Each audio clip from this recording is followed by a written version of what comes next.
Irmãos, essa pequena porção das coisas que o Senhor tem colocado em meu coração, que tratam da grandiosa parte da revelação sobre edificação, estou na última etapa dessa pequena parte que é visão. O assunto tem sido, né? Revelação, cruz e visão para a edificação. E diante dessa porção, temos tocado alguns sentimentos. O primeiro dele foi revelação, depois foi cruz. Vimos que após tocarmos, perdoe, o segundo foi as portas do Hades. Após tocarmos o sentimento da revelação, quando o Senhor coloca em nosso interior aquilo que é dele, que pertence a ele, então as portas do Hades se levantam. E vimos que a luta não é pequena, mas existe também o caminho da cruz para a edificação. Toda grande revelação precisa estar colocada debaixo da cruz. O nosso caminhar, se não for na cruz, essas revelações levam-nos ao ensoberbecimento. Paulo expressa algo assim, né? Que por causa da grandiosidade das revelações que ele recebeu, o Senhor colocou nele um espinho na carne. Esse espinho na carne o tratava. Existe muita discussão sobre o que era esse espinho na carne. Mas uma coisa é certa: Paulo sofria por causa desse espinho. Ele se abatia, ele se sentia tão mal que ele orava e rogava ao Senhor que o Senhor removesse esse espinho de sua carne. Até que um dia, de tanto ele orar, o Senhor disse a ele: Paulo, a minha graça te basta. Então ele tinha que viver com aquele espinho e aprender a lidar com isso. Por causa do que? Das grandiosas revelações. Mas, irmãos, existe uma coisa em relação à revelação e em relação à visão. Algo que fica no meio, uma cruz.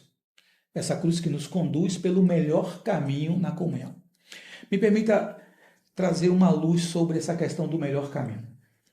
Quem é o caminho, irmãos? O caminho é Cristo, não é isso? O Senhor Jesus, ele disse: eu sou o caminho. Então, o Senhor é o caminho.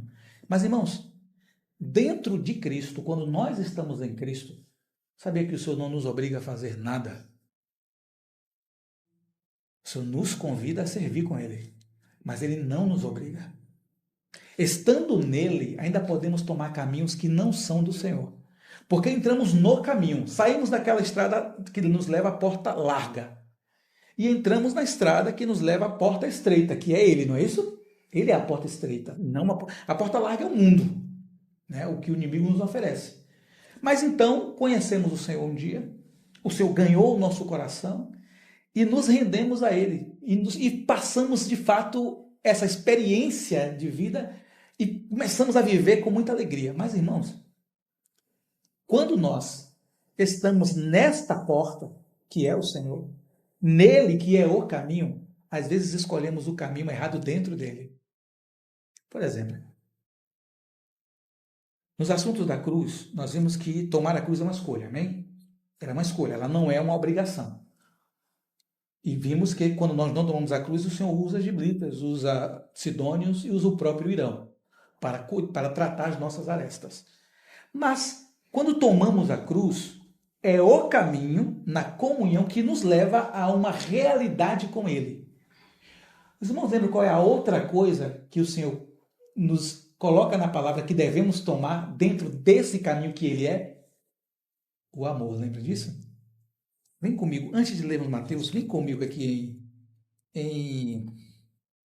abram suas Bíblias em 1 Coríntios.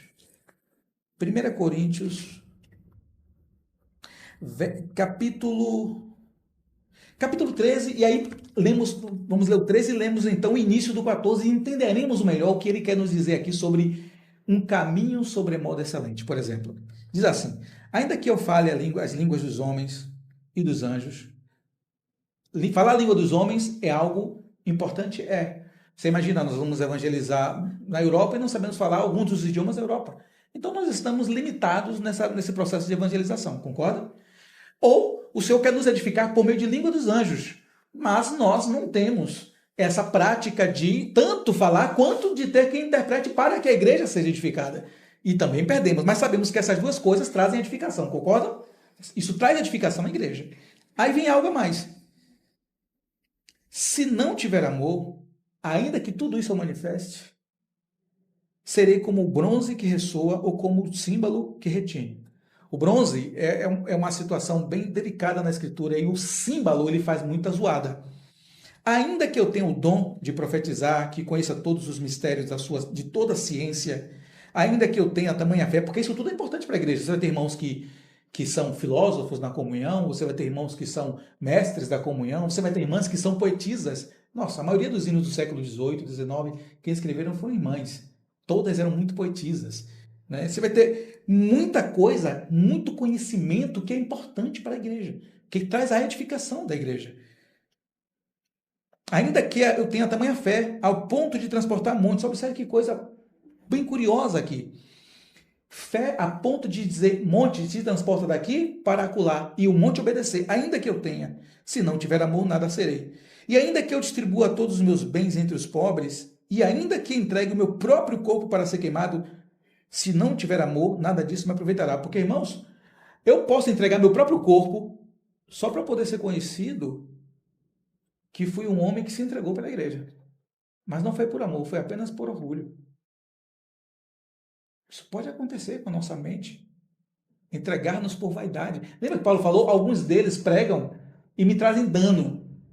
Deixe. O que importa é que Cristo está sendo pregado. Mas estavam trazendo dano a Paulo. E Paulo deixou para lá. Paulo esqueceu isso. E ele continua.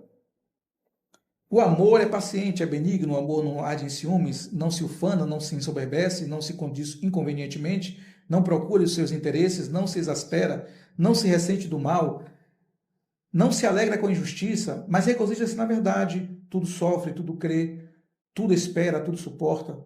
O amor jamais se acaba, mas havendo profecias, desaparecerão. Havendo línguas, cessarão. Havendo ciência, passará. Por quê? Porque dentro de Cristo, tudo isso aqui é de profetizar é de Cristo. A ciência é de Cristo. Ciência aqui, uma palavra ciência aqui é conhecimento, certo? Conhecimento é de Cristo. Fé é de Cristo. Cura é de Cristo. Línguas é de Cristo. Mas se tudo isso que eu manifesto é sem amor, ainda que seja de Cristo, é prejuízo. Ainda que seja, você sabe, é caminho em Cristo, mas por causa da ausência do amor, esse caminho está errado. Ele continua. Porque a parte conhecemos e em parte profetizamos. Quando, porém, vier o que é perfeito, então o que é em parte será aniquilado. Toda a nossa parte que impede que conheçamos o Senhor será aniquilada. Quando eu era menino, falava como menino, sentia como menino, pensava como menino. Quando cheguei a ser homem, desisti das coisas próprias de menino. Aqui podemos continuar muito aqui, mas a intenção não é essa. Porque falar como menino e sentir como menino, adultos não sentem na hora de trazer as realidades de Cristo. Adultos trazem pela razão, você fala pela razão e não por sentimentos. Lembra que o Paulo diz assim, eu canto com o Espírito, mas canto também com a mente, com a razão. Eu oro com o Espírito, mas oro também com a mente, com a razão. A minha razão precisa funcionar. Eu não posso achar que as coisas de Deus se discernem somente espiritualmente. Elas se discernem espiritualmente, entretanto, racionalmente também. Se eu não entender o que Deus quer, eu não tenho como ajudar o Senhor. Eu não tenho como me dispor ao serviço do Senhor. O Senhor não precisa de nós, mas Ele quer. Essa decisão soberana dele não há o que questionar. Ele deseja essa cooperação. Mas eu e você precisamos estar com o coração adequado para essa cooperação, que é o que? Racional. Não é um serviço por sentimentos, não é um serviço por emoções, é um serviço que envolve eu saber o que o Senhor quer, eu compreender o que o Senhor quer. Quando eu era menino, então falava como menino, sentia como menino, pensava como menino. Quando cheguei a ser homem, desisti das coisas próprias de menino. Porque agora vemos como por espelho, obscuramente. Porém, veremos face a face. Agora conhecemos em parte. Então conhecerei, como também sou conhecido. Agora, pois, permanecer a fé, a esperança e o amor. Estes três, porém o maior destes é o amor. E então chega o segredo. No capítulo 14, verso 1. Segui o amor e procurai com zelo os dons espirituais, mas principalmente que profetizeis. Pois quem fala outra língua não fala a homens, senão a Deus, visto que ninguém o entende. E em espírito fala mistérios. nós podemos tomar muitos caminhos espirituais em Cristo, mas o caminho das realidades espirituais precisa estar pavimentado pelo amor. Um é cruz, o outro é amor. Então, diante da grandiosa revelação que temos, se eu não tomar a cruz, eu trarei prejuízo na edificação. Por quê? Porque diante da grandiosidade da revelação, eu vou sempre me destemperar ou estar criando confusão diante da revelação que eu tenho. O que é que o Senhor faz com Paulo? O Senhor freia Paulo e diz, olha, eu vou colocar isso aqui para você. Como um freio. É como se fosse um incômodo tal que ele, toda vez que aquilo tocava nele, ele lembrava, miserável homem que sou. Sabe aquilo que o irmão Carlos falou aqui no Partido do Pão? Quando ele disse que éramos cachorro morto. Cachorro morto. Essa expressão do cachorro morto ele é muito interessante a respeito do chamado do Senhor. Tem um momento que Moisés está diante do povo e o Senhor diz assim a Moisés, Moisés, coloque a tua mão aí dentro da tua roupa. Então Moisés, né, coloca a mão dentro da roupa. Não conhece essa passagem, lembra? Ele coloca a mão na roupa. Aí o Senhor diz, agora mostra, vê a mão agora. Então ele tira a mão. Quando ele vê, ela está o quê? O que é que o Senhor está lembrando a Moisés? Moisés, você é um cachorro morto assim como eles. É isso que o Senhor está lembrando a ele. Então, o processo da cruz faz com que as grandes revelações que temos não humilhemos os irmãos. Sabe? Aquele julgamento que fazemos quando olhamos para irmãos que estão em alguma expressão. Ah, eu não faria aquilo. Irmão, faria. Se não fosse a misericórdia do Senhor que te trouxe a revelação, faria a mesma coisa. Foram as misericórdias dele e o seu desejo do cumprimento do supremo propósito que nos deu tamanha revelação. E essa revelação não é somente um pedaço, ela começa de uma forma, a depender de como está o nosso coração diante dele, o Senhor vai derramando ainda mais revelação. Teve momentos que Paulo disse assim, olha, eu vi coisas que eu não posso falar. O Senhor revelou mais coisas a Paulo que ele não poderia comunicar, mas que eram grandiosas demais. Ele percebeu que se ele o fizesse, né, talvez gerasse até idolatria a ele mesmo, como alguns já aconteceram no passado. Irmãos que foram tão usados por Deus que pessoas pegaram ele e colocaram num caixão de vidro e usaram tanto formol que ficaram adorando esse caixão. Ele talvez não tivesse pedido isso, não vou citar o nome do servo de Deus, mas isso aconteceu. Não? E não é pouca gente não, milhares de pessoas adorando indo visitar esse caixão. Outros fazendo peregrinações a túmulos, porque aquele homem e aquela irmã foi usado muito pelo Senhor. Às vezes a distorção da realidade espiritual é tão imensa que porque não há o operar da cruz no nosso coração, nós até distorce até para nós o que de fato estamos percebendo o que é revelação. Mas existe uma outra realidade, que é a realidade da visão espiritual. Quando eu tenho visão, eu tenho uma coisa a mais para cooperar com o Senhor. Significa que eu vejo aquilo que o Senhor deseja. Então, vem comigo para Mateus. Mas não perde de vista cruz e amor. Eu não posso perder isso de vista. Eu tenho grandes revelações, preciso tomar a cruz. Eu tenho grandes revelações, preciso caminhar com amor. Mas vem comigo para Mateus 17.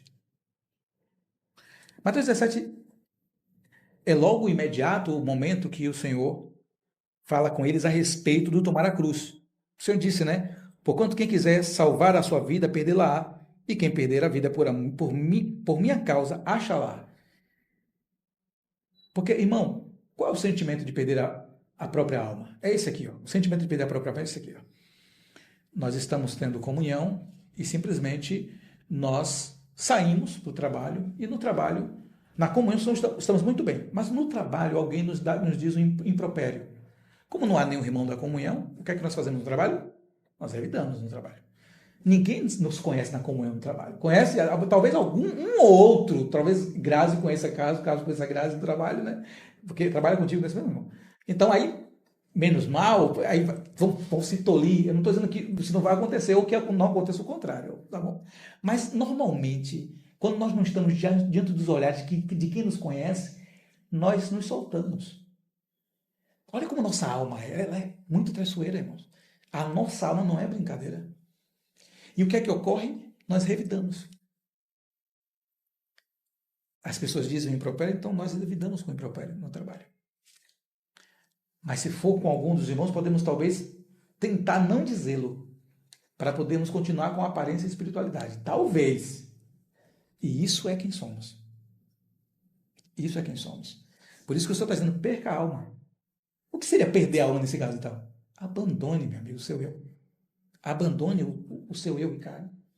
Temos que nos abandonar nesse caso. E nos abandonar é deixar de ter razão. Isso é se abandonar. A cruz só faz sentido neste ponto. Quando eu deixo de ter razão. Um outro aspecto é quando eu estou morto a ponto de não revidar em nada. Esse é o aspecto mais profundo da cruz. É quando a experiência de morte que operou em Cristo, ela opera em mim também, fazendo com que tudo que ocorre ao meu redor não gera em mim nenhum tipo de reação, porque eu estou morto pelo atuar da cruz que operou em Cristo Jesus. Em nós ela é espiritual, em Cristo foi física, mas em nós ela opera espiritualmente. E isso produz uma morte tenaz, a ponto de que de todo mundo perceber vida em Cristo. E isso é por causa da grandiosidade das revelações. 17. Então, depois que eles saem, em 6 dias depois do quê? Depois de Pedro ter recebido aquela grandiosa revelação de que Jesus era o Cristo, e a segunda grandiosa revelação de que ele edificaria a sua igreja. Então, 6 dias depois, dessas duas duplas grandiosas revelações, né? As duplas grandiosas revelações, o Senhor traz o seguinte: 6 dias depois, toma Jesus consigo a Pedro e aos irmãos Tiago e João, e os leva, em particular, em um alto monte. O aspecto aqui agora do que vai ser mostrado para nós sobre revelação é de fato, e de fato tem um caráter particular. Nós não temos, irmãos, visão do Senhor na multidão. Visão do Senhor é uma questão de busca, é uma questão de intimidade com o Senhor. É uma questão de caminhar com o Senhor e uma questão também de dificuldade. Não foi na planície, foi no alto monte. Você tem que buscar ao Senhor, você tem que ir ao encontro do Senhor, você tem que ser conduzido a este monte para que o Senhor te revele. E nós perceberemos que a revelação que foi dada a Moisés também, ou melhor, a visão que ele teve da planta também foi no monte, no alto monte. Então, assim que o Senhor revela no interior de Pedro e os demais sabem da grandiosa revelação, Cristo de Deus, Igreja de Cristo, que ele edificaria, então o Senhor agora tem algo a fazer. O Senhor precisa dar-lhes uma visão. Quem ele é. Porque observe, irmão, eu sei que o Senhor é Cristo, amém? Nós sabemos que o Senhor é Cristo, nós sabemos, mas nós vimos. Nós tivemos a clareza, a grandiosa revelação da sua glória, ou apenas nós cantamos glória para sempre ao Cordeiro de Deus? Ou nós entendemos o que é a sua glória? Há um homem na glória, irmãos. Um homem que quando ressuscitou, ele não subiu apenas como Deus, ele subiu como homem para a glória. E essa é a nossa esperança, porque se ele entrou, nós vamos de arrasto com ele. Sabe quando lemos lá no Antigo Testamento que diz que somos os despojos de Cristo? Lembra de Josué? Josué está na batalha, né? Aí Josué vence e fica com o quê? Com os despojos. Nós somos esses despojos. Quando o Senhor venceu Satanás e que botou seus pés, né, no pescoço, né? Que Josué faz isso, né? Pegou o pé dele e põe no pescoço daquele rei. Lembram disso? Então, ali uma representação. Cristo botou o pé no pescoço de Satanás. E nos levou como despojos da guerra. Vocês são meus, são os meus despojos de guerra. E aí, quando nós olhamos isso, percebemos que ele é rei. Mas quando olhamos isso somente na perspectiva histórica, está faltando algo. Está faltando ver algo. Está faltando enxergar algo. E é isso que o Senhor está fazendo. Tipo assim, ó, o meu pai lhe deu uma revelação e eu te dei a revelação do que eu quero. Eu desejo uma igreja. E o meu pai te mostrou que eu sou o seu filho e o seu ungido, o seu enviado, o seu Cristo. Mas vocês não viram ainda. Vocês precisam ver. Então ele leva os três ao alto monte E então ele diz, e foi transfigurado diante deles. Irmãos, ser transfigurado é tirar toda a casca que impedia que as pessoas vissem sua glória. É como se, sabe, quebrasse a película humana, da pele humana, e eles só vissem a glória do Senhor manifestada naquele monte. Aquilo tomou eles. As experiências de ter visto o Senhor, de ter tido a visão espiritual necessária para o cumprimento da edificação, são de gerar transformação. É vídeo que aconteceu com Paulo. É claro, irmãos, eu gosto muito de uma frase do irmão Carlos Alberto, quando ele diz assim, essa frase dele é icônica, né? Dizer que tem revelação e ser o mesmo não é revelação, é revelamento. É um revelamento. Não é uma revelação, porque, irmãos, revelação gera transformação, que é necessária a aplicação da cruz para a continuidade da revelação. Aí o Senhor nos dá visão, e cabe a mesma coisa, dizer que ter visão e não ser transformado é somente, novamente, revelamento. Visagem, talvez a visagem. É tanta sede no deserto que eu estou tendo visagem, sabe? Acho que toquei na revelação, mas não toquei na visão, mas é uma visagem apenas, causada pelo sol escaldante e pela sede constante nos lábios. Uma visagem. Não é. Porque quando vemos isso, nós trememos. E ao tremer vem temor, irmão. Temor do interior do coração. E a nossa mente começa a cogitar todas as coisas. Meu Deus, olha a grandiosidade das coisas que o Senhor fez, olha o que eu sou. Eu não tenho como, Senhor, dar conta dessa responsabilidade, porque quem eu sou é insuficiente. Mas é exatamente isso. Ninguém é autossuficiente para suportar as grandezas da revelação e da visão espiritual. Por isso que o Senhor então coloca um espinho. Para sempre lembrar, ou manda colocar a mão debaixo da roupa e olhar, né? Leproso. Olhar para as pernas, né? Ao chegar à mesa do Senhor, estamos, né, cobertos, as vergonhas, a deficiência está coberta. E essa palavra é exatamente muito adequada, a palavra deficiência, porque o serviço fica deficiente. A deficiência gera um serviço deficiente. Mas então, ele foi transfigurado diante deles e o seu rosto resplandecia como o sol. Eu quero chamar a atenção disso. Ele é o sol da justiça. Quando eles olharem, então eles entenderam. Ele é o meu justificador. Não era só o Cristo de Deus. Ele era o justificador. O que é o justificador, irmão? É aquele que nos justificaria diante do Pai. Era isso que estava diante deles ali. Imagine a cena, irmão. O Senhor foi rasgado, ele demonstrou quem ele é. Por isso que o Senhor tinha dito assim, de modo algum, alguns dos que estão aqui passarão pela morte sem antes me vir no trono de meu. Você nunca ficou na pergunta, não? Todos morreram. E não viram o Senhor no trono do seu Pai. Esses 3 viram ele no trono do Pai. Porque o Senhor foi transfigurado aonde? Em sua glória. Então eles viram, esses 3 morreram, mas viram antes o Senhor transfigurado em plena glória. Isso, irmãos, tem que nos mudar o entendimento a respeito da nossa cooperação na comunhão, da nossa cooperação no corpo. Resplandecia como o sol. Lembra daquele texto de João, áureo, que nós amamos muito? Eu enviarei o Consolador e ele vos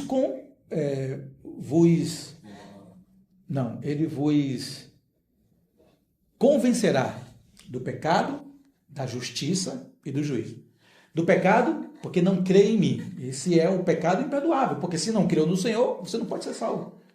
Então, não tem como haver perdão para esse pecado. Você precisa crer para ser salvo. Para que o sangue seja aspergido sobre você, precisa crer. Sobre mim, preciso crer. Então, aí o Senhor responde, do pecado, porque não crê em mim. Da justiça, porque eu vou para o Pai. O que ele foi fazer lá, quando ele foi para o Pai? Lembra? Quando cantamos muito isso, né, nos hinos, e uma passagem bíblica muito clara, né? Que ele aspergiu no santuário eterno o seu sangue. Tem muitos hinos que nós cantamos, muitos cânticos que tem esse sentido, né, do louvor, né, que o Senhor foi lá no propiciatório eterno e aspergiu o seu sangue. Essa é a ação do Senhor, como Hebreus coloca diante de nós. O sumo sacerdote aspergiu para sempre o sangue no propiciatório eterno. Então isso é a justificação. Ele foi lá fazer justiça. Mas o outro é o quê? E do juízo, porque o príncipe deste mundo já está julgado.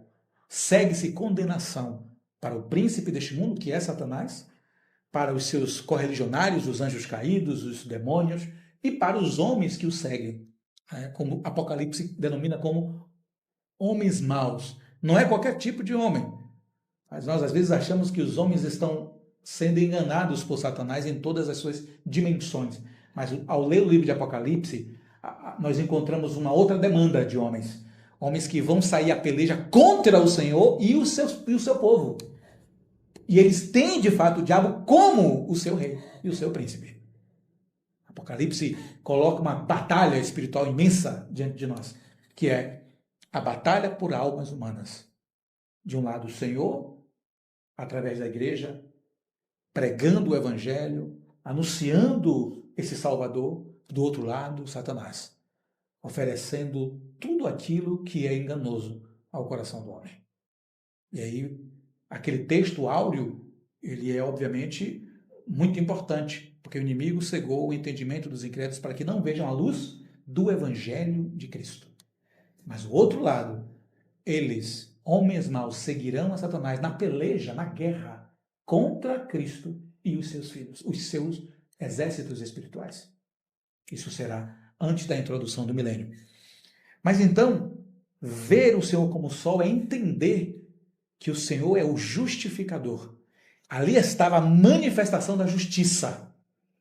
Toda vez que os irmãos acordarem e que chegar no meio-dia, que olharem para o sol, lembrem, ao meio-dia está a maior manifestação do sol da justiça.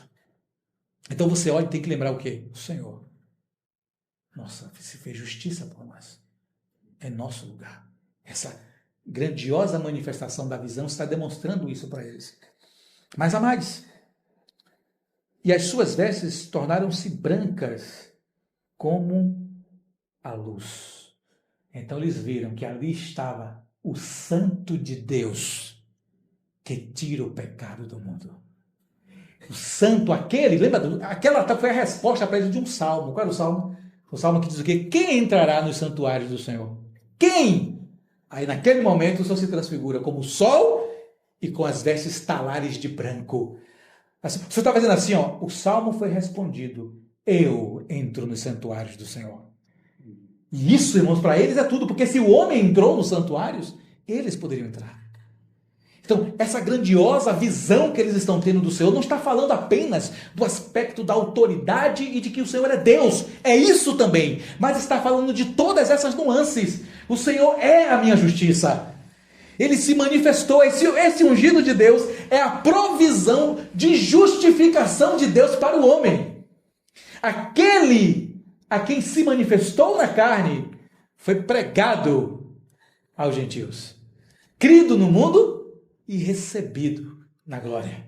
Esse Senhor é justificador, mas não só isso, ele é o santo de Deus, 3 vezes santo. Santo, santo, santo, Deus onipotente. Ele é santo, irmãos. E ali estava diante deles o homem santo. E então, ele entra no santuário. Ele não é como nós no seu sentido do pecado. É homem, mas homem santo. O Senhor é homem, 100% homem. O Senhor não é parte homem. O Senhor foi tentado em todas as coisas, todas. Quando diz todas, então são todas mesmo, irmão. Foi tentado na carne, foi tentado na sua alma, foi tentado no espírito, foi tentado em todas as dimensões que nós pudermos imaginar. Em todas as coisas ele foi tentado, mas a todas elas o Senhor se portou santo.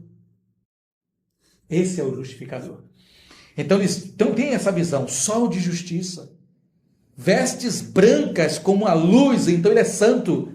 E eis lhe apareceram Moisés e Elias falando com ele. E aqui uma outra parte da revelação.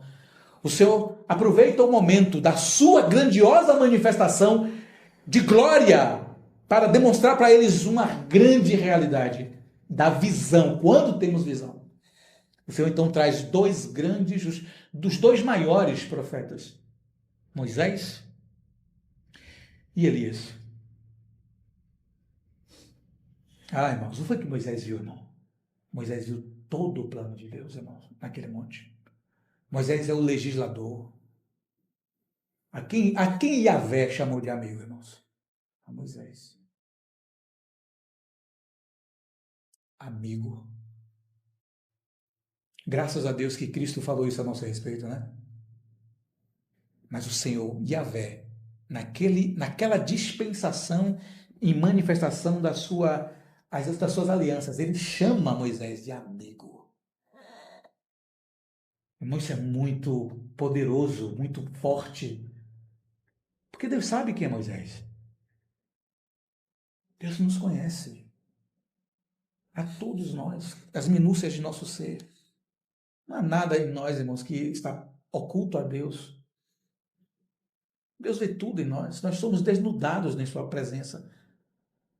Não há invenções. Não há sombra. Não há sombra. Sabe quando nós entramos num ambiente absolutamente iluminado que você não vê uma sombra no chão? É tanta luz que você não vê uma sombra. É exatamente esse o sentimento de estar diante dele. Não há sombra. Nem a sua mão sobre a mesa faz sombra. É tanta luz de todos os lados que não tem como projetar sombra. Então estamos sempre patentes como somos diante dele. E o Senhor então olha para Moisés e diz: meu amigo, este homem que se manifesta junto ao Senhor. Ah, e o outro dispensado, né? Falar de Elias. Foi o que Elias fez, irmãos? Foi o que aconteceu com Elias. O Senhor tomou para si, não foi? Não é isso? Ele morre? Não, irmãos. 2 homens na Bíblia não experimentam a morte. Enoque e Elias. E você imagina o gozo de Elias não ter experimentado da morte, ter sido arrebatado em um carro, uma carruagem de fogo. Está com o Senhor sem ter experimentado da morte. Não vou entrar aqui agora nos aspectos da profecia futura. Ele vai voltar e aí sim vai morrer como uma das testemunhas do Senhor. Ele voltará e terá que experimentar essa morte. Mas o ponto aqui não é esse. O ponto é, este homem apareceu ali. E este homem era muito cotado entre os judeus. Esses dois, o legislador, falar mal para um judeu de Moisés, irmão, pedir a morte. Então, diante da gloriosa manifestação do Senhor, o Senhor mostra a Moisés. Aqui está Moisés. E diante dessa gloriosa manifestação, o Senhor traz o maior dos profetas, Elias, que foi arrebatado de um carro de fogo. Os irmãos já contabilizaram todos os milagres que Elias fez? Irmãos, até ressuscitar, Elias ressuscitou, morto. Lembram disso? Que é tanto que o Eliseu, né? Eliseu pede porção dobrada, e aí tudo que Elias faz, Eliseu vai fazer em dobro, né? Só uma que ele não faz, que é ressuscitar. Ele só ressuscita uma pessoa, que é o filho, né? Da mulher. Aí ele morre. Mas Deus é fiel à sua palavra, viu? Ele morre, mas aí vem alguém do nada e joga um corpo no vale de ossos secos, né? Na vala. O corpo morto toca os ossos de Eliseu e ressuscita. Cumpriu-se o último que faltava. É impressionante como Deus é fiel à sua palavra, né? Você pode morrer, irmãos, mas o Senhor cumprirá a sua palavra. Pode morrer, mas ele cumprirá a palavra. O que não podemos dizer é como um certo hino aí herético, né? De que nós não morreremos sem ver cumprida a promessa. Isso é uma heresia. Porque o próprio Paulo disse que muitos deles morreram sem virem cumpridas as suas promessas. Então é uma heresia. Mas voltando ao ponto, irmãos, ele mostra então ao lado do Senhor, possivelmente o Senhor estava no meio, né? Um ao lado, um ao outro, mostra Moisés e Elias, o legislador, toda a Torá, e o profeta mais querido e amado entre eles. Até porque havia uma profecia que Elias retornaria. Então só coloca ali Elias. Vamos colocar Elias aqui. E aí vem a grande visão e do entendimento sobre isso. Então disse Pedro, sempre nós, irmãos, sempre nós. Disse Pedro a Jesus, Senhor, bom é estarmos aqui. Pô, irmãos, quem não quer estar diante de tamanha revelação de Cristo e ainda de presente trazer Moisés e Elias, irmão? Eles não conheciam, naquela época não tinha retrato, não tinha fotografia, no máximo tinha a possibilidade de fazer uma escultura, a imagem perfeita da pessoa, mas para os judeus isso era proibido, não é verdade? Não fazer as imagens de escultura e tal, mas os romanos tinham as imagens de César, dos Césares, né? Os gregos tinham estátuas perfeitas, que você olhava para aquela estátua e estava vendo de fato quem era aquela pessoa.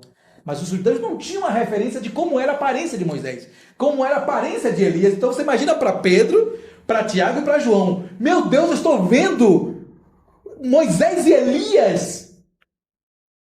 Uma distração, concordam? Proposital. O Senhor, irmão, é muito meticuloso naquilo que Ele quer nos mostrar.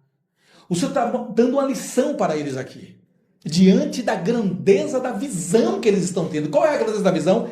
O Senhor é o sol da justiça, é o Santo de Deus, glorioso e poderoso. Era isso que eles estavam vendo. Então aparecem esses dois homens grandiosos na cultura hebreia. E então Pedro diz a Jesus, Senhor, bom estarmos aqui. Se queres, farei aqui 3 tendas. Uma será tua, outra para Moisés, outra para Elias. Esse seria também o nosso sentimento, irmão. Não tenham dúvida. Claro que seria. Eu não conheço Moisés, eu não conhecia Elias. Conheço o Senhor Jesus, né? Temos a experiência de Cristo em nós. Então, no verso 5, vem de fato o detalhe dessa grandiosa visão. Falava ele ainda, Pedro ainda estava no discurso do que iria fazer, talvez até trazer pão, vinho. Ele ainda estava no discurso do que queria complementar naquela reunião ali com os 3. Né? No caso, eles 5, né? Eles 6, aliás. 3 homens e mais um homem muito espiritual, o Senhor Jesus, e outros 2 ali. E então, falava ele ainda, quando uma nuvem luminosa os envolveu. Você imagina, irmãos, imagina a cena. Eles já estão diante de uma grande luz do sol, não é isso? Lembre, o Senhor está brilhando diante deles. Como o sol, santo, vestes talares. Já viram uma luz muito brilhante ser projetada em algo muito branco? Você olha e seus olhos, na hora, ficam embaçados, lacrimejam, não é isso? Você faz assim para ver se está enxergando direito. O negócio fica meio turvo. As linhas perdem contorno. Porque, vê essa cortina aqui, essas dobras, só temos percepção dessas dobras, irmão, por causa da luz. Sabiam disso? É a luz que faz a refração e percebemos os contornos. É a luz. Sem luz, nós não veríamos os contornos. É a refração. Sabe, as cores que nós vemos em nossas roupas, tudo isso é por causa da refração. Agora você imagine o Senhor. Aqui é uma cortina cinza. Mas quando você coloca uma luz muito incandescente, não, uma luz muito branca, porque a luz do sol não é amarelo não, irmãos, a luz do sol é branca. Ela se torna amarelo para nós por causa da refração, quando os seus raios solares passam pela atmosfera, aí refrata, e nós vemos amarelo. Mas a luz do sol é branca, absolutamente branca. Então, quando uma luz muito branca bate sobre um tecido muito branco, você não vê sombra. Não há sombra, você fica tentando encontrar os contornos e você não encontra. Porque no Senhor, irmãos, não há contornos. O Senhor é luz e não trevas. Absoluta luz. E quem habitará em sua luz inacessível? Não é isso que diz a Bíblia? Quem habita na luz inacessível do Senhor? Então, quando o Senhor se revelou ali, ele está dizendo assim, ó, eu sou esta luz. Então, meus irmãos, falava ele ainda, quando uma nuvem luminosa, diante dessa luz, uma outra luz luminosa. Irmãos, eu não sei se os irmãos estão entendendo, o contraste disso aqui é muito glorioso. uma outra luz se manifesta. E nós já estamos diante de muita luz, Senhor, é muita luz, Senhor, é muita luz, mas uma luz se manifesta e eu vejo esse contraste de duas luzes. Essa luz aqui não entenda como sendo um farol, um foco, uma lanterna, não é isso. É emanação de luz. Sabe, quando algo emana-se, é emanação de luz. Para todos os lados essa luz está se manifestando. Quando lemos Apocalipse, que lá descreve o Senhor no trono e diz que a luz sai do seu trono, ela não sai para frente, irmãos. Nem para o lado esquerdo, nem para o lado direito, nem para trás, ou para cima, ou para baixo.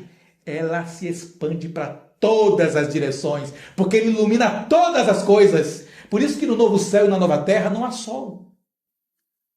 Eu lembrei do hino que eu mais amo na minha vida agora. Terra de paz é o hino que eu mais amo na minha vida. Porque ele retrata essa grande verdade. A cidade santa não precisa de luz externa. Ela não precisa de luz artificial. Porque para Deus um sol ainda é artificial. Ela não precisa da luz da lua. Ainda é artificial. Porque a luz do Senhor iluminará a cidade santa. A própria cidade agora foi tomada pela emanação da luz do Senhor. E ela também projeta essa luz para todos os lados. A própria cidade. É por isso, irmãos, que quando nós olhamos Apocalipse, o último capítulo que fala da cidade, as suas dimensões, né? Tudo ali descendo da parte de Deus, como noiva ataviada para seu esposo, e você fica se perguntando como é essa cidade. E lá dá a descrição, ela é quadrada, é tanto para cima, tanto para um lado, quadrada. Mas quando você vai fazer o cálculo, você toma um susto. O tamanho da cidade santa que desce da parte de Deus é do tamanho de toda a Europa. Tanto para um lado, quanto para outro, quanto para sua altura e profundidade. Então, imagine agora o tamanho da Europa virado para cima. Vocês estão entendendo isso, irmãos? Eu não estou tocando aqui na coisa? Imagine isso. Então, agora leia Isaías. Então virá um grande terremoto que todas as ilhas fugirão para um só lugar. Não é isso que diz Isaías? Aí, isso é a terra voltando a ser o que ela era. O que ela era antigamente, uma Pangeia e uma Pantalaça. A porção seca era uma só porção de terra. Não havia um continente, irmãos. E era somente uma porção de água, uma Pantalaça. Naquele momento, daquele grande terremoto, todas as ilhas, as porções de terra, todos os continentes se reunirão.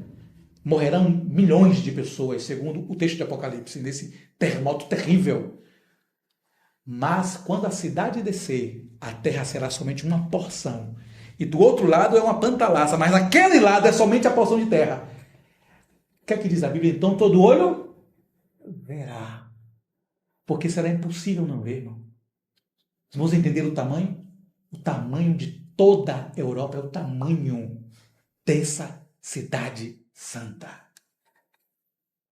Em altura, em largura e em comprimento. Então quem estiver na ponta, da extremidade mais terrível desse único continente que ficou sobrevivido, vai ver, ainda que veja somente a ponta, mas vai ver, ali é a cidade santa, eu tenho que ir lá uma vez por ano para poder adorar o Senhor, senão eu sou riscado da face da terra, como diz Zacarias. É o momento do milênio. Então, irmãos, quando essa luz aparecer, essa segunda emanação, quem é essa segunda emanação? A visão está ficando muito completa para eles.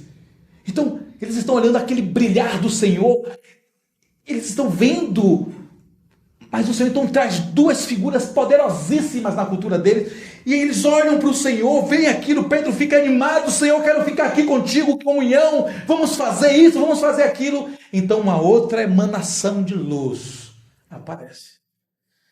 Eu acho que eles não ficaram bem, não. Eu não ficaria, irmãos. Não há como ver essas coisas e ficar bem. Você vai considerá-las em meditações futuras, mas na hora você cai, irmãos. De tonto, você cai por causa da grandeza do que você está vendo. Você treme, porque não é fácil ver o que você está enxergando. Falava ele ainda quando uma nuvem luminosa os envolveu. Essa nuvem projeta-se entre eles, envolvendo todos os seis, porém ela está brilhando muito luminosamente, fazendo contraste com a outra luz que é o Senhor. E eis que vindo da nuvem uma voz que dizia. E aqui, antes de lermos a voz do Senhor, poderosa como o som de muitas águas. Os irmãos já tiveram em cachoeira, possivelmente. Já ouviram o crepitar de muitas águas numa cachoeira, não já? Irmãos, é um estrondo que você não consegue sequer conversar. Grandes cachoeiras, não estou falando de cachoeiras pequenas, mas grandes cachoeiras. É voz de muitas águas caindo. Mas não só isso, é voz poderosa. É voz que não fala sem autoridade, é aquela voz que quando fala você cai de joelhos. Poderosa é essa voz. Mas não somente de muitas águas ou somente poderosa, mas destacável, única, inconfundível, não há semelhante voz. Não existe o maior dos locutores, Cid Moreira, com aquela bela voz que ele tem, eu tinha, não sei se está vivo, porque não é uma voz humana, é a voz do próprio Deus, é a voz daquele Deus descrito tanto em Êxodo quanto em Apocalipse, sabe? Que você olha e vê no trono, aí diz dá a descrição do Senhor no trono, os irmãos lembram a descrição do Senhor no trono? Então olhei para o trono e vi raios saindo do trono. É aquilo ali, irmãos. Raios, um brilho intenso. Esse é o Senhor, Espírito é Deus, Deus é Espírito. Ele se manifesta para que nós o entendamos na face de seu Filho. O Filho manifesta a Deus em sua pessoa, mas o Pai, ele é Espírito. Então quando olha-se para aquele trono, você vê raios saindo de fogo, labaredas de fogo. Então ele fala, e quando ele fala, os judeus disseram: Moisés, fala tu conosco, porque não suportamos Deus falar conosco. Quando Deus fala, irmão, nós temos que tremer em nosso coração. Se nós não estamos tremendo, é porque não somos povo dele. Mas quando Deus fala, ele fala poderosamente, porque é o que ele é a essência dele ser poder. Ele é poder. Ele é toda a manifestação do poder, porque ele é o onipotente. Deus todo-poderoso, nada pode se assemelhar a ele. Como disse em outra reunião, irmãos, Deus não está guerreando com Satanás, nós que estamos guerreando. Deus poderia simplesmente pegar Satanás e chega. Um dedinho assim, né? Chega, acabou. Mas Deus tinha um plano melhor. É como Paulo disse, né? Não sabeis vós que vão julgar os anjos? Quando lemos isso, não sentimos tremedeiras, não? Senhor, como assim eu vou julgar os anjos, Senhor? Como, Senhor? Eu não sei nem por onde começar. Eu não sei nem como eu vou tratar os assuntos deles, que eles fizeram. Como é que eu vou tratar os assuntos que eles causaram no Monte Hermon? Como é que eu vou tratar os assuntos que eles causaram nos céus quando fiz a primeira rebelião?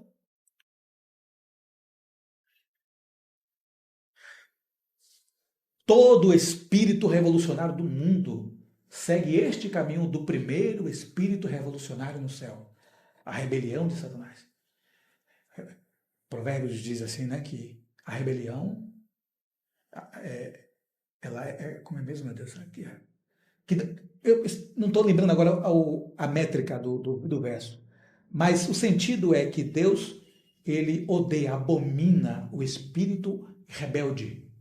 A ponto, sabe de quê? Aí, em um outro complemento, ele diz assim, no mesmo provérbio, ele diz assim, que filhos que desobedecem aos pais, né, a mãe, o Senhor então envia aves do céu. Em algumas traduções, pintões, porque aves, filhotes de aves de rapina são chamados de pintões. Né? De galinha nós chamamos de pintos, não é isso? Mas de rapina são pintões, porque quando eles nascem, eles são grandes.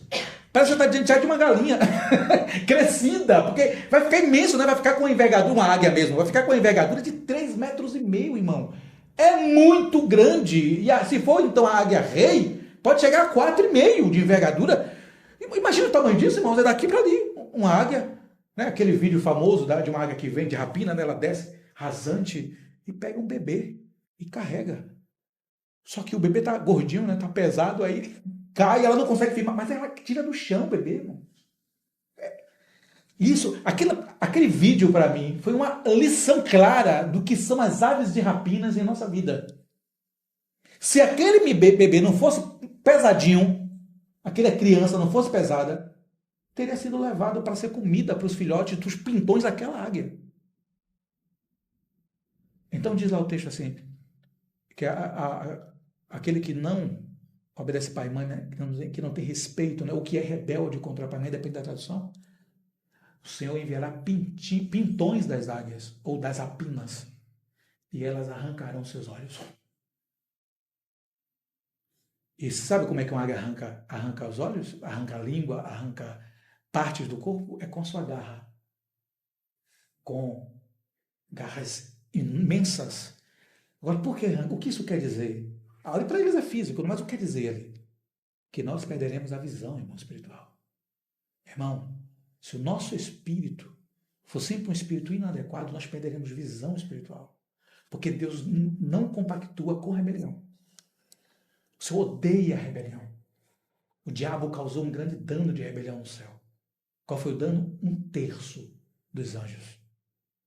E ainda prejudicou quem? A criação, o homem foi prejudicado. Todo o dano, a extensão do que ele tocou, condenou toda, pelo menos toda parte do universo que ele era responsável. Tudo. Por isso que o Senhor diz lá que ele restaurará todas as coisas. Porque precisa ser restaurada. Não é somente a salvação. Ele salva, restaurará a Terra, restaurará as galáxias, restaurará a vida no universo. Restauração. Então, uma voz. Que voz, irmãos? Lembre desse trono, saindo raios, saindo tudo daquele trono poderoso. E a voz, a ponto dos judeus dizer assim, Moisés, nós não conseguimos. É tremendo demais para nós ouvir o Senhor. Não conseguimos. Fala tu com Ele e transmite a nós o que Ele quer de nós. Então essa voz dizia, este é o meu filho. Não qualquer filho. É o meu filho amado. Em quem me comprazo. Em quem tenho pleno prazer. Em quem me comprazo. A Ele ouvi. Irmãos, há muita coisa a falar sobre esses pontos. Mas muitas vezes nós vemos a realidade do corpo, vemos a grandeza da revelação do que é a igreja e queremos cooperar com o Senhor nessa grande revelação. Mas falta a visão de que o filho deve ser ouvido. Não mais Moisés, não mais a lei, não mais Elias, não mais os profetas, mas a ele ouvir. O falar é de Cristo. O revelar é de Cristo. O edificar é de Cristo. Mas para isso eu tenho que vê-lo como ele é. Ele não é como eu sou. Em hipótese alguma. Ele não é como os irmãos são. Em hipótese alguma. Apesar de estarmos sendo formados como ele é. A cada dia mais parecidos como ele é. Muito mais próximos do que ele é. Porque assim é o processo da edificação. Edificar Cristo. Sabe? Às vezes nós falamos sobre edificação, mas os termos às vezes se perdem. A terminologia às vezes fica confusa, né? Porque estamos edificando com madeira, feno, palha, ouro, prata, pedras preciosas. Mas o que é isso? Tudo isso é Cristo. Ouro, prata e pedras preciosas. Ou tudo isso sou eu mesmo. Madeira, palha e feno. Mas quando nós estamos sendo formados à sua imagem, está sendo edificado sobre nós os materiais que vêm do Senhor. Ouro, sua natureza divina. Prata, sua natureza redentiva. Já experimentamos a prata do Senhor? O ouro nós experimentamos imediatamente quando cremos nele. Assim que cremos no Senhor, o ouro é experimentado, porque a sua natureza vem para nós. O Senhor vem habitar em nós, fazer morada em nós, não é isso? Somos sua casa. Não sabeis vós que sois casa espiritual? Então ele vem fazer morada em nós. Então experimentamos o ouro, mas a prata, irmãos, é a redenção e ela tem duas dimensões. Ela é a redenção que recebemos dele, o perdão de nossos pecados, a reconciliação com o Pai, mas ela é também a nossa experiência redentiva. É como somos redentivos com o outro. O que somos com o outro? O nosso ministrar ao outro é de recuperação dele, para que ele seja salvo da situação em que ele está, ou é de condenação da situação em que ele está? Sempre lembremos, irmãos, da mão de Moisés debaixo do manto. Sempre assim, ó, eu sou pecador. Então, toda vez que vamos aos irmãos que estão em pecado, vamos com que espírito? De amor. Agora não é cruz, irmãos. Agora é o quê? Amor. Sempre. Senão nós chegaremos perto do irmão com o quê? Com sino. E um sino de bronze. Observe que o sino que retina era sino, mas era sino de bronze. Porque bronze na Bíblia significa julgamento. Por isso que quando nós vemos o Senhor Jesus em Apocalipse, aquilo que é chamado de o Senhor se manifestou com estolarmente, estola sacerdotal. Quando olhamos para os pés, está escrito que lá, pés de bronze polido. E não é qualquer bronze, não. É bronze polido. Porque quando ele vier agora ele julgará as nações. Agora ele pisará nas nações. Agora ele fará aquilo que Judas estava querendo que ele fizesse antes, que os zelotes queriam. É nesta segunda vinda, na última vinda do Senhor, que ele então pisará neste mundo para julgar as nações. E com a sua igreja, com a sua noiva, ele virá. Aquela que está clamando por ele, Abba Pai, Abba Pai. Hosana nas alturas. Às vezes nós cantamos muitos hinos, muitas vezes, sem perceber o que o hino está dizendo. Hosana nas alturas. Uma voz dizia, este é meu filho amado. Eu não quero aqui dizer, não quero trazer aqui um aspecto místico demais. Mas eu não posso me furtar da verdade mística dessa realidade. Isso aqui é uma experiência mística. O que é uma experiência mística? É uma experiência que você tem com Deus de forma tão palpável e real que ela não foi somente uma direção espiritual que você recebeu. Você está naquele ambiente místico. Entende? Por isso que Paulo disse assim, eu fui levado ao terceiro céu, vi coisas inefáveis que não posso revelar. Não sei se no espírito, se no corpo ou se fora do corpo. Ele sabe, ele tem uma certeza, ele foi. Ele só não sabia explicar se todo o corpo dele foi, né? Se ele foi trasladado e levado lá para o terceiro céu, ou se o Senhor só pegou o espírito, a alma dele e levou. São experiências distintas, diferentes. Mas é uma experiência mística, espiritualmente mística, poderosa, que gera nele o quê? Gera nele transformação. Eu não posso passar, irmãos, eu não posso conceber, passar por uma experiência dessa e não ser transformado. Desejar estar mais próximo do Senhor, desejar, conversávamos ontem, que amar a palavra é algo que deveria ser uma alegria em nós, sabe? Deixa eu ler isso aqui. Quando nós lemos, é claro que existe uma questão racional por trás, inclusive, porque em muitos casos eu estou muito cansado da labuta diária, que é cansativa, ou eu estou com aquele espírito da preguiça que vem a mim. As duas coisas estão dentro de mim, muito cansado ou o espírito da preguiça. E eu tenho que racionalmente dizer a mim mesmo, eu amo a palavra do Senhor. Ela é para mim vida. E eu preciso ir a essa palavra. Então qual será a disposição do meu coração?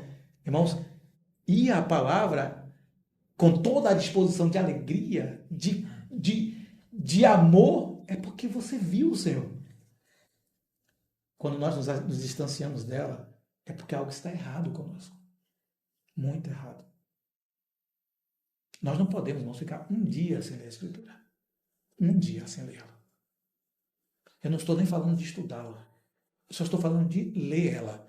De, pelo menos, ler e meditar sobre ela.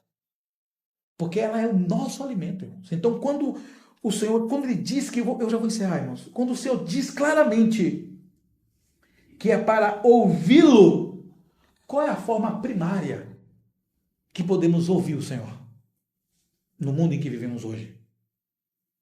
É a sua palavra escrita. A voz do Senhor está aqui. Eu sei que todos nós podemos ter uma experiência transcendental e ser transportados para o terceiro céu. Eu sei que nós podemos ter uma experiência transcendental do Senhor vir a nós. Uma experiência transcendental de ouvirmos audivelmente a voz do Senhor. Não aquilo de dizermos no comum. O Senhor falou comigo no sentido mais comum de se falar isso. Sabe? Os irmãos entenderam o que eu quero dizer? Como se fosse algo trivial. Como um bom dia. Não é isso. Mas ouviu mesmo o Senhor falar. Simone, vem aqui. Se retira para o teu quarto. Quero falar contigo. Como Samuel ouviu. Samuel, e ele achava que era Eli, né? Chamou-me, Senhor. Não, eu estou na minha aqui dormindo, rapaz. Volta para o teu quarto. Está até me incomodando já. 3 vezes até que Eli entende. A substituição tinha chegado. Então, quando ouvir novamente essa voz, então diga, eis-me aqui. Mas ele ouviu essa voz no sentido como nós normalmente falamos aqui, ou ele ouviu audivelmente, irmãos? Audivelmente. Porque ele ficou, quem é que está falando comigo? Você imagina na madrugada, né? Estamos em casa, às vezes, sozinhos aí. Uma voz fala, né? Gabriela. Mas não vai ser essa voz assim, não, viu, Gabriela? Vai ser um negócio mais poderoso. Então, quem é, meu Deus? Você tem que lembrar de Eli, de Samuel. Lembrar. Senhor, és tu? Mas se for algum demônio, Senhor, já estou repreendendo em teu nome. Mas se és tu, eis-me aqui, Senhor. E o Senhor pode se apresentar claramente, patentemente. Mas, irmãos, aqui está a primeira via do falar do Senhor. E quando desprezamos essa via mais simples, gramatical, que nós entendemos em nosso idioma, graças a Deus pelos irmãos e irmãs que fazem parte das comissões de traduções, as boas comissões de tradução. Às vezes 70 irmãos e irmãs ali, dedicado por 3, 4 anos para concluir uma tradução. Eu odeio a ressalva aqui, boas comissões por causa do que está acontecendo hoje. Tá? As distorções da Escritura hoje. Mas é uma vida dedicada. Sabe quanto tempo essa pessoa, esse irmão e essa irmã dedicou para estudar os originais, para fazer a tradução? Para que nós pudéssemos ler. 10 anos estudando para poder conseguir, de fato, fazer parte de uma comissão para traduzir corretamente. Ou pelo menos o mais próximo possível. E nós não queremos ler muitas vezes.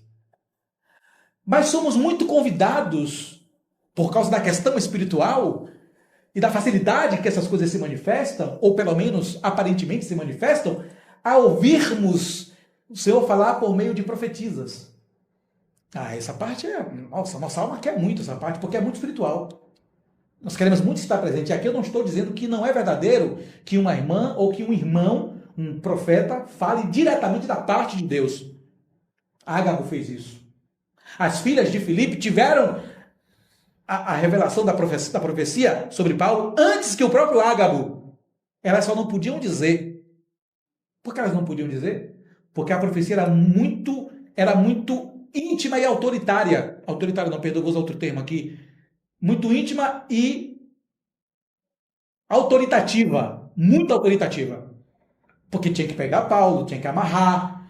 Era cheio de autoridade sobre o homem. Então elas não podiam dizer. Elas receberam, mas não podiam falar para ele. Como irmã ia amarrar Paulo? Ia amarrar o irmão? Não podia fazer. Então elas esperaram quem? Ágabo chegar.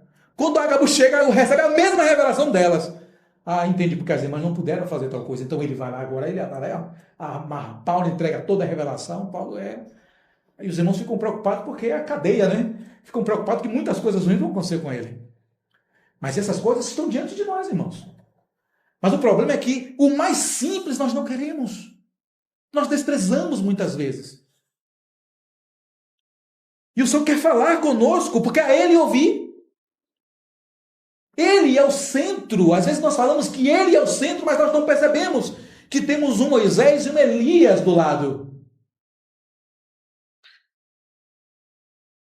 Este é meu filho amado, em quem tenho prazer a Ele ouvir. Ouvindo os discípulos, ouvindo essa voz, caíram de bruços. Porque não tem como Deus falar conosco que permanecemos de pé. Não tem como Deus falar conosco e sermos a mesma pessoa, irmãos. Então, quando alguém diz assim, Deus falou comigo, mas no dia seguinte está falando de uma outra forma, como, irmãos? Porque quando Deus falar mesmo, Deus falou, você cai. E é transformado mais um pouco a imagem do Senhor. E não é um assunto de paixão, não, irmão, porque não tem a ver com sentimentos.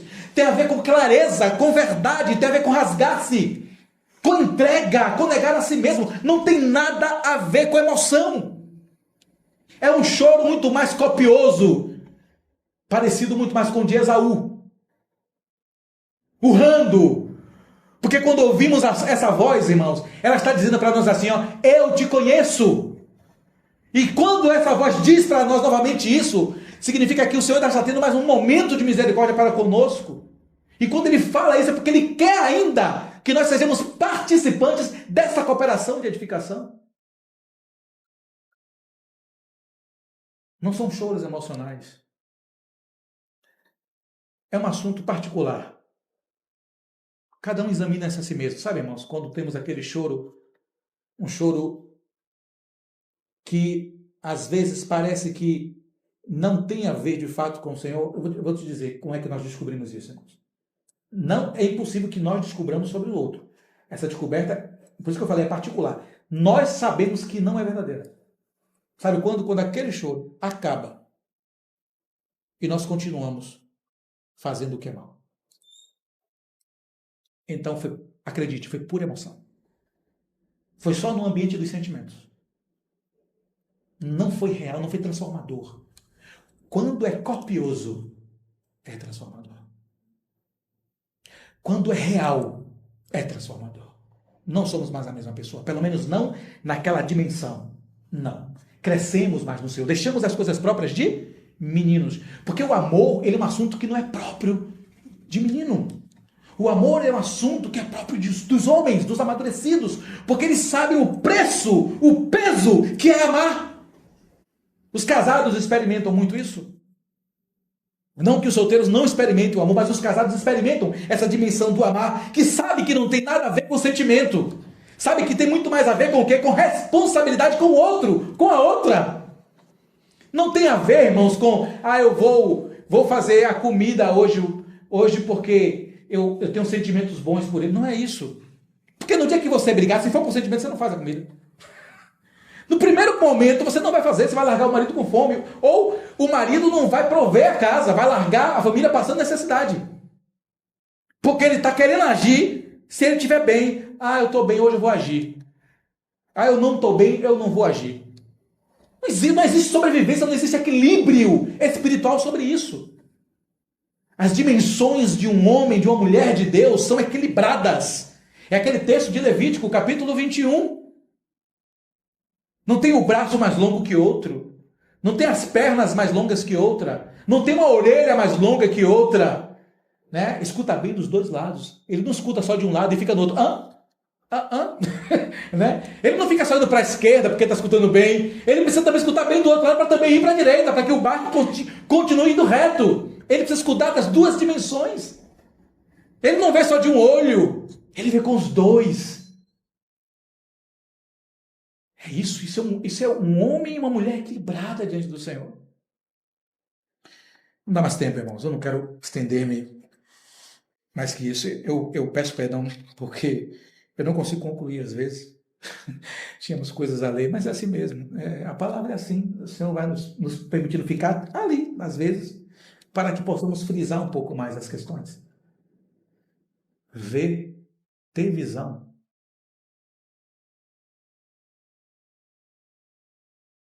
Tem que nos transformar de forma tal que a minha cooperação com o Senhor, ela é eficaz. Mas ainda acontecerá coisas. Porque quando Pedro desceu daquele monte, ele ainda vai negar o Senhor. Quando João desceu daquele monte, ele ainda vai fugir. Ele é o discípulo amado e ele vai fugir. Todos fugiram. Pedro, ainda tendo negado o Senhor, Pedro ainda ficou ali até os últimos momentos, ainda ficou lá. Os outros, ó, como se diz no Nordeste, deitaram o cabelo. Vocês vão entender a expressão deitar o cabelo, né? Porque você vai correndo a alta velocidade e o vento vai jogando o cabelo para trás. Deitar o cabelo. Então os outros caíram fora, irmãos. Até João. Ver envolve transformar de tal forma que chegará ao ponto que eu não olharei para mais nada. A lei não vai me distrair do Senhor. As profecias não vão me distrair do Senhor. As circunstâncias não vão me distrair do Senhor. E a minha cooperação com Ele continuará até o dia final. Seja pelo encontro com Ele, porque Ele resolveu me chamar, nos chamar, ou seja, no dia do encontro com Ele, porque chegou o momento dele voltar. A nossa cooperação continuará firme, validada, cheia de peso espiritual, não de peso de carga pesada que eu mesmo coloco sobre meus ombros, mas o peso espiritual de um homem e uma mulher madura no Senhor, que querem avançar com o Senhor, que leem a palavra não tentando buscar alguma coisa para si, mas que porque querem ver aquilo que Moisés viu. Amém.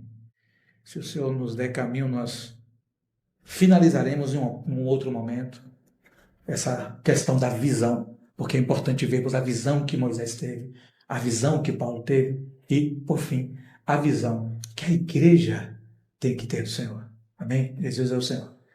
Amém. Senhor, muito obrigado por esse momento. Às vezes nós falamos, Senhor, muitas coisas que nós mesmos precisamos aprender. Precisamos colocar ainda mais em prática.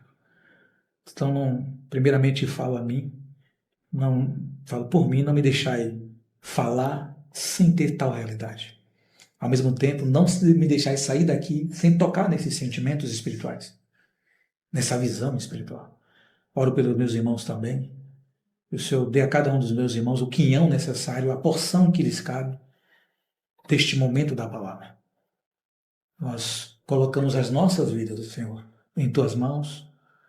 Colocamos o nosso coração depositado a Teus pés para que o Senhor fale ao nosso coração e a nossa mente para que seja transformada pela mente do Senhor. Amém. Oramos agradecidos por todos os momentos, pela comunhão dos santos, por Tua mesa, que foi um convite eterno para todos nós. Em nome do Senhor Jesus. Amém.